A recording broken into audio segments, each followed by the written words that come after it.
Call करते हुए आपके सामने ऐसे दिल दहला देने वाले वीडियो आ ही जाते हैं जिसमें कोई बस, कोई कार या कोई आदमी चलती हुई ट्रेन की चपेट में आ जाता है। फिलहाल ही कोरोना महामारी की वजह से सब मजदूर कोसों दूर अपने घर के लिए पैदल चल पड़े थे और पटरी पर सोने के बाद एक ट्रेन की चपेट में आ गए तो पूरे देश भर में हंगामा मच गया।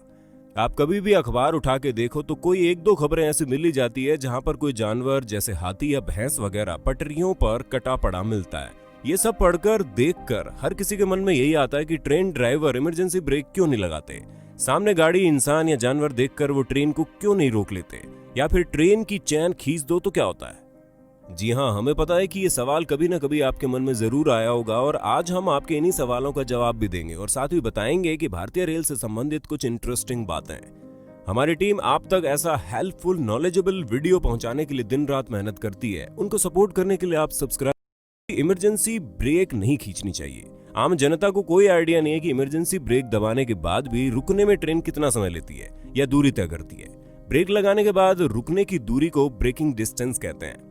ट्रेन्स अक्सर बहुत तेज रफ्तार में चलती हैं और आप अगर आम जिंदगी का उदाहरण ले तो मोटरसाइकिल को आप आराम से बहुत ही कम या ना के बराबर ब्रेकिंग डिस्टेंस में रोक सकते हैं, लेकिन इसके विपरीत कार को रोकने के लिए कुछ दूरी चाहिए होती है। अब अंदाजा लगा लो, एक ट्रेन जिसके 20 से ज्यादा डब्बे लगे हो और ऊपर से लोगों से भरी हुई हो, अगर 100 किलोमीटर प्रति घंटे की रफ्तार से दौड़ रही हो और इमरजेंसी ब्रेक लगाए जाएं तो इसे रुकने के लिए कम से कम 850 मीटर दूरी तय करनी ही होगी।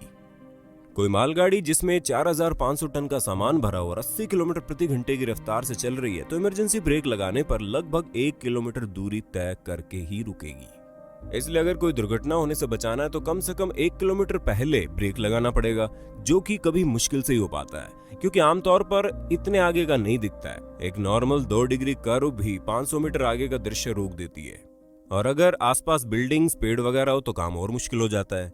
सर्दियों और बारिश के मौसम में धुंध की वजह से इतना आगे का देखना बड़ा मुश्किल होता है। इसलिए ट्रेन ड्राइवर के पास एक ही चारा बचता है कि वो किसी भी संभावित दुर्घटना क्षेत्र या क्रॉसिंग से कुछ दूर पहले ही हॉर्न बजाना शुरू कर देता है और उम्मीद करता है कि कोई पागल इंसान या बेचारा जानवर उसे क्रॉस ना कर रहा हो। अब हम आपको बताते हैं भारतीय रेल की कुछ इंटरेस्टिंग बातें जो आप शायद ही जानते होंगे। सबसे पहले तो ये बता दें कि भारतीय रेल दुनिया के सबसे बड़े रेल नेटवर्क्स में से एक है और जिस तरह से ये इतने बड़े देश के कोने कोने तक फैली हुई है, सारे देशवासियों के लिए ट्रैवल करने का सबसे पसंदीदा और आसान तरीका यही है और लगभग 170 साल पुराना है और बाकी देशों ट्रैवल के साधनों की तुलना में बहुत सस्ता है। और भी कुछ बातें हैं जो इसे खास बनाती है, जैसे कि नंबर 1, सबसे लंबे रूट वाली ट्रेन विवेक एक्सप्रेस, जो कि डिब्रूगढ़ से कन्याकुमारी तक चलती है, जो लगभग 82 घंटे और 30 मिनट में 4286 किलोमीटर दूरी तय करती है। ये न सिर्फ हमारे देश में बल्कि पूरे सब कॉन्टिनेंट में सबसे ज्यादा लंबे रूट की ट्रेन है। नंबर 2, इंडिया की पहली ट्रेन। ज्यादातर लोगों का मानना है कि भारत की सबसे पहली ट्रेन बॉम्बे से ठाणे के लिए 16 अप्रैल 1853 को चली थी, लेकिन असल में वो पहली पैसेंजर ट्रेन थी और सबसे पहले ट्रेन रेड हिल रेलवे थी, चिंताद्री पेट के लिए 1837 में चली थी।